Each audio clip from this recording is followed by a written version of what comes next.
Broadcasting live worldwide. The place where legends are born. You are listening to the home of Blue Devil Sports. This is Gate City Sports Radio.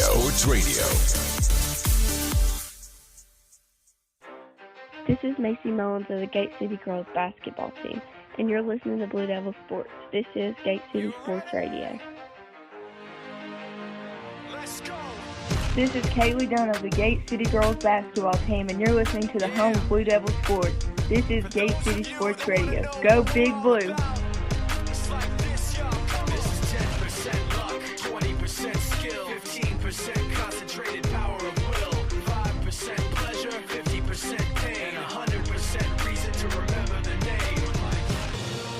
This is Riley Housewright of the Gate City Girls basketball team, and you're listening to the home of Blue Devil Sports. This is Gate City Sports Radio. Came about the mud, brush the dirt up off me. Going hard, hit him with it hurts, kill him softly. Bong stretch, trying to clear my mind, even smoke. We are the Gate City Cheerleaders, and you're listening to the home of the Blue Devil Sports. This is Gate City Sports Radio. Coming from my head though, funny thing about it, they don't know it's in my head though. Schizo, maniac and finna go klepto. So hands on, kinda hard for me to let go. You are listening to the home of Blue Devil Sports. This is Gate City Sports Radio. You are listening to the home of Blue Devil Sports. This is Gate City Sports Radio. Here is your host. Good evening, ladies and gentlemen, wherever you may be, and however you may be listening to us, we want to say thank you for making us a part of your Friday night. You are listening to the home of Blue Devil Sports. This is Gate City Sports Radio. I'm Joe Carter, along with Chris Carr. We're broadcasting you live from a snowy and cold Wise, Virginia, as Gate City has traveled up north as they come and take on the Wise Central Warriors. Gate City boys have already secured at least a share of the Mountain 7 District Season Championship, but they can take the crown outright and lock up a Region 2D tournament bid with a win over the Warriors tonight. Adding to this matchup is that Wise Central's continue to desire to end the Blue Devils' 5-year consecutive district winning streak, and the Warriors have never beaten Gate City. Also in the varsity Lady Devils game, they look to vanquish the defending VHSL state champion Lady Warriors by sweeping the season series here on their home floor and keep pace with the leaders of the Mountain 7 District. Here on the James River Advisors pregame show, we're going to break down this Gate City Wise Central matchup. We're going to announce the Big Blue Boosters starting lineups, then we'll have live coverage of the game. Of course, we'll have our Campus Drive-In halftime show, and then upon the game's conclusion, we'll, of course, have the post-game show, also sponsored by James River Advisors. We'll name the delegate Terry Kilgore Leadership Player of the Game, and, of course, we'll have the law office of Jesse Walker McMary Stat of the Night, and the Colonial Funeral Home Play of the Night. So without any further ado, we want to bring in the man, the myth, the legend. He is Chris Tater Tot Carr. How are you tonight, fine sir? I'm finally about to thaw out. When we got up here, I think it was about 30 degrees colder than it was when I left the house. Great. Yeah, we were only skated across the parking lot and made it in. Yeah, ice covered. Again, it's an interesting night here. Of course, every time we come up here, it seems to be some kind of weather. Either it's snowing, it's raining, or hurricanes, or something's going on.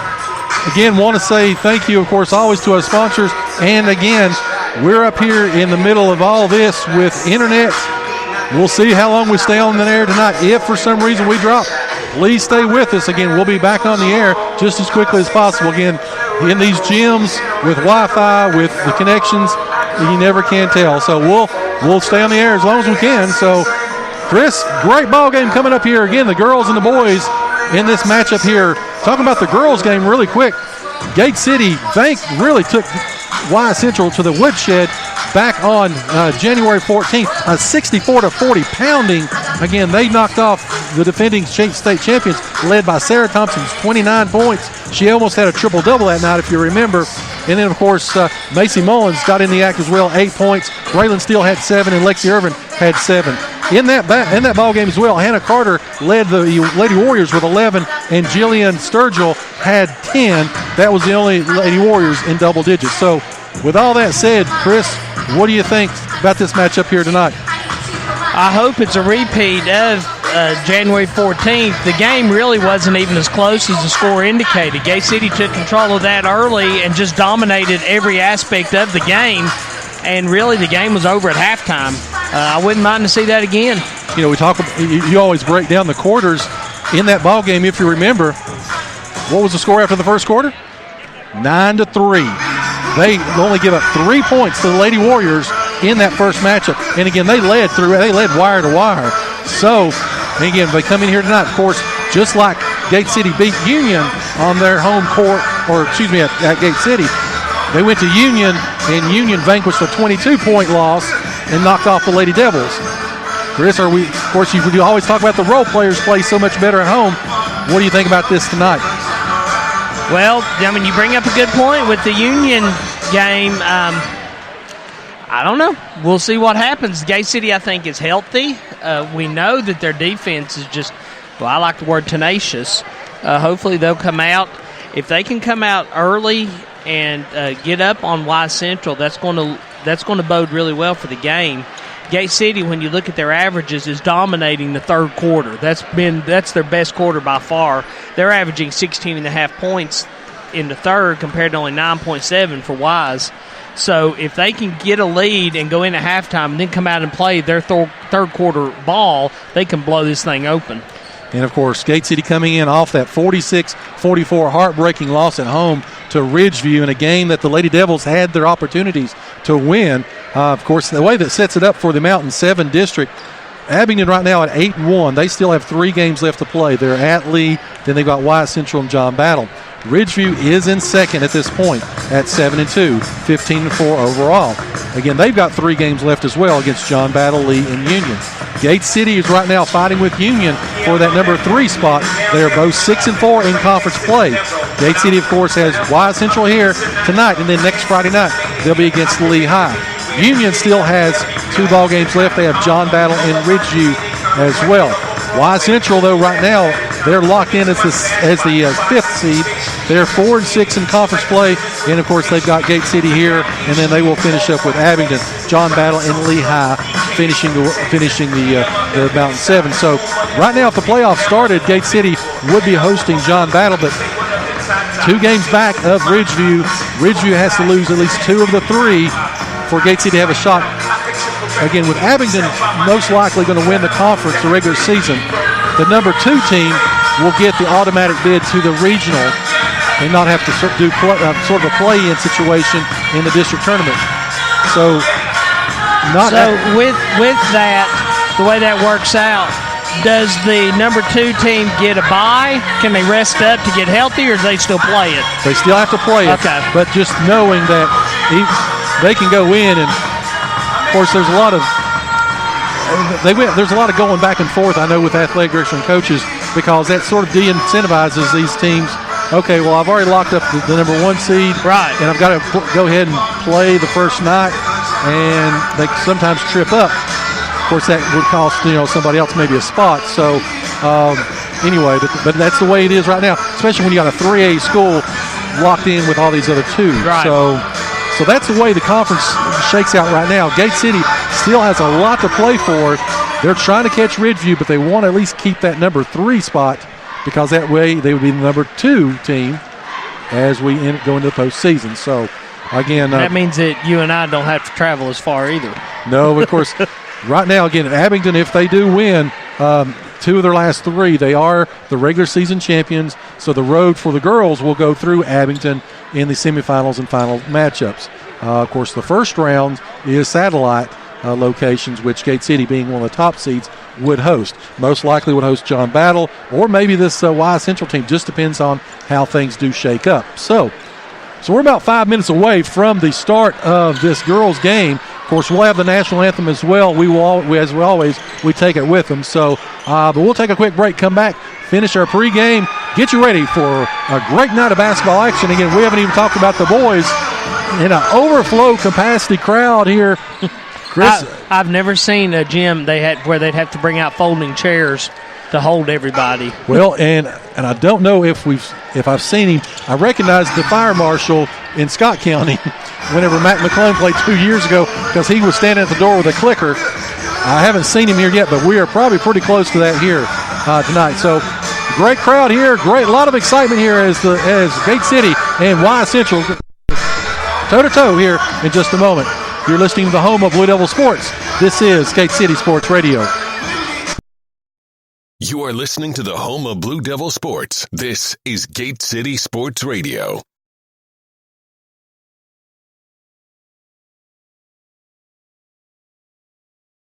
With over 100 offices throughout Virginia, you can count on your local Virginia Farm Bureau insurance agents to be there when you need them most. Whether you find yourself in a fender bender, insuring your first home, or with a new addition to the family, our agents are ready to help you through each stage of life. Connect with your local agents in Scott County, David Weddick, Whitney McConnell, and Amanda Horton at 276-386-7411. That's 276-386-7411 or online at vafb.com. Coverage provided by Virginia Farm Bureau Mutual Insurance Company and their affiliates. Colonial Funeral Home has a reputation for providing the highest quality of funeral services in our region with the personal attention and professionalism to help your family through the most difficult of times.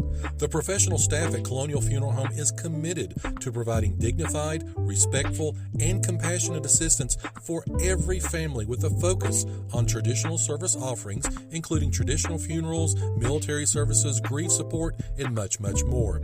You can also reach them anytime, day or night, at 276-386-6151. Again, that's 276-386-6151. Colonial Funeral Home is located in Weber City, Virginia.